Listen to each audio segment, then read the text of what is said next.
حکم دیا کہ آپ فرما دیجئے اے میرے بندو جنہوں نے اپنے اوپر زیادتی کی ہے تم اللہ کی رحمت سے مایوس نہ ہونا، بے شک اللہ سارے گناہ معاف کر دے گا، یقیناً وہ بے حد بخشنے والا انتہائی مہربان ہے۔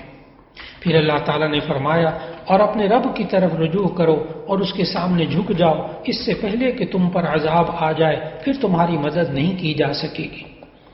پھر سورہ زمر کے اندر اللہ تعالیٰ نے بندوں کو توبہ کی دعوت دینے کے بعد قیامت کے مناظر بیان کیے، قیامت کے حالات بیان کیے۔ پھر جو اللہ پر جھوٹ باندھنے والے ہیں ان کے بارے میں بتایا کہ ان کے چہرے قیامت کے دن سیاہ ہوں گے،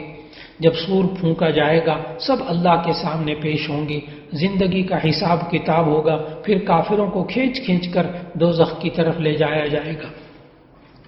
پھر سورہ زمر کے آخر میں اللہ تعالیٰ نے بتایا کہ جو متقی ہوں گے، تقوی والے ہوں گے، اللہ تعالیٰ ان کو جنت میں داخل ہونے کی